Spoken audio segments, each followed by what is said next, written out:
Hello, welcome to Smart and Sassy Money with Dr. Melissa Cohen. Today we're going to talk about 5 steps for you to take when you can't pay your bills in the middle of a global pandemic. First of all, you need to take care of your immediate self. And with that, I mean yourself, your health, your body, your family, everybody that lives in your household. So you need to make sure everyone is healthy, they're safe, they're in a good environment, and you can buy food and provide the basic provisions for your family. So that's first and foremost. Everything else at this point is just extra. So forget all of the things that you've learned, the finance stuff about, I need to be saving money, I need to pay down debt. That is all pushed off because right now we're in a new circumstances from a global perspective here, and a different shift. A different mindset shift of what you should be doing.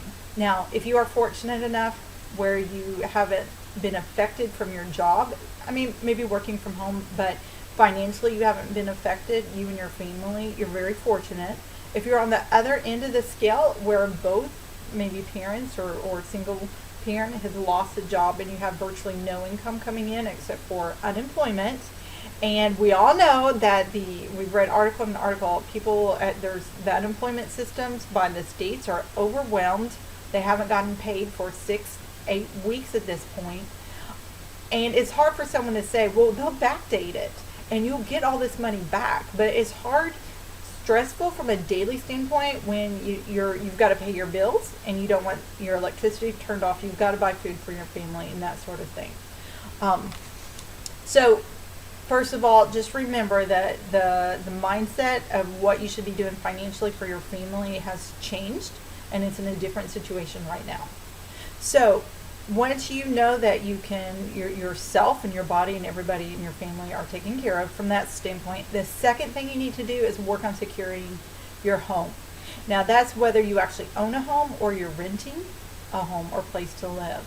So as you know, with this new CARES Act that went into effect, if you are a homeowner, you can call your mortgage lender if it's backed by the Fannie Mae and Freddie Mac loans.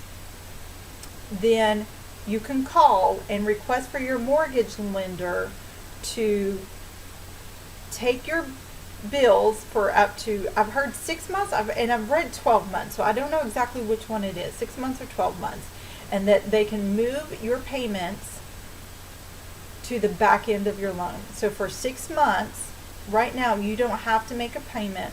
You're not going to lose your home. You're not going to be attacked on all these extra fees. They are just giving you a time period, a free grace period, if you want to call it that, where you don't have to pay your mortgage. You're not going to get kicked out or evicted or foreclosed on. And then they take those 6 payments and they add it to the end of your payment. So if you were scheduled to have your house paid off in 2030, in June of 2030, then they're going to add 6 months. So instead of June 2030, it would be December 2030 when you would pay off your mortgage, if that gives you an example. Now I will say I've read a lot of articles where there's problems with that. So you can't get through to your mortgage lender. If you do get through, they are not telling you that information.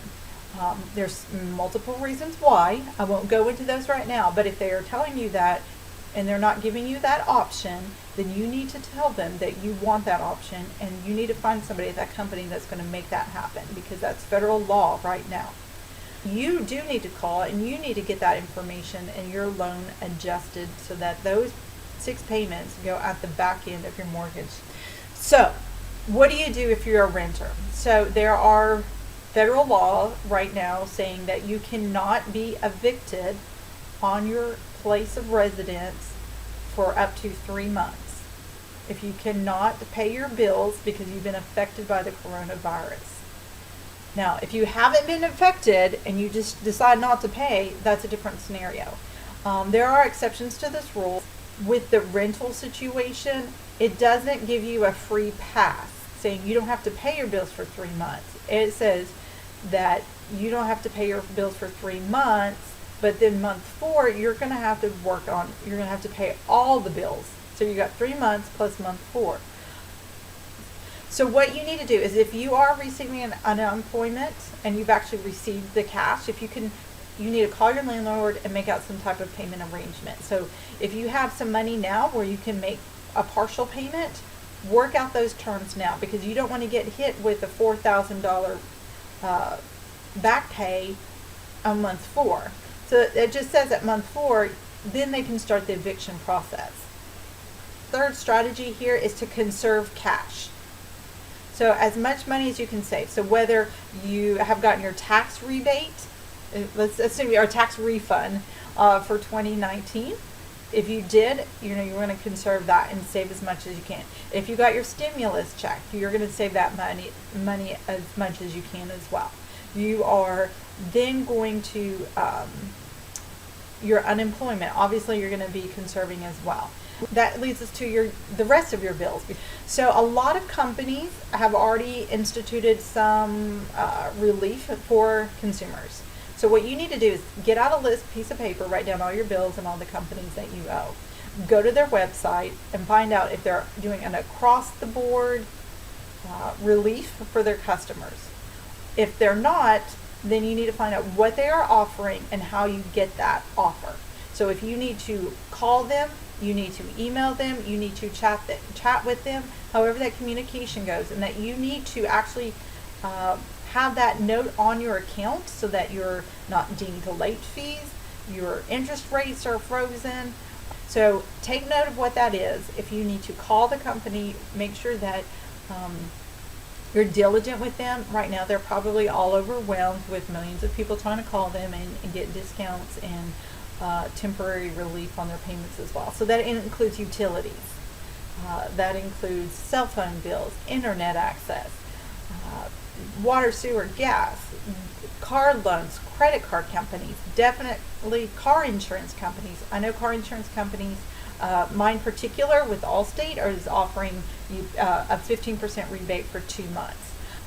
So make a list of what those bills are, find out what they offer. If you delay the due date, if you need to negotiate, and here's another tactic here, is if you need to negotiate any new terms even going forward. So say you have your cell phone bill, you've been meaning to call them because you've got 8 gigabytes on your cell phone, but you only use 2. So maybe you can call and negotiate a different rate that's going to save you money in the long term. So do whatever you can. If you need to call your credit card company especially, they would rather have some money coming in than nothing at all. So see what you can work out, see what the minimum, you need to pay the minimum, especially if you think your job is going to be cut, or if your job is cut and you're going to face any financial hardship, just go ahead and pay the minimum, conserve your cash. Because what happens if we're 6 months down the road and the economy returns, you get your job back and you have this bucket of cash sitting there, is then you can pay off your credit card bill. The other thing and the last thing is if you can't pay your bills, reach out for help. So whether you ask your family or you ask any community resources, you ask any government, nonprofits, the government resources, any nonprofits, any churches, whatever your community looks like, reach out to them. There's going to be assistance for you to keep your housing, or to help out with that, for your utilities, for food, for household supplies, cleaning supplies, those sort of things. So make sure you are reaching out, you're finding this. If you don't know where to go, I know in our community there's a United Way, it's 411. They will connect you to other resources to help you, depending on what you need. So I just want you to take these steps and just know that you're doing the best you can, that we are all in this together, and that if you are facing any type of major problem, don't wait too late. Reach out for help.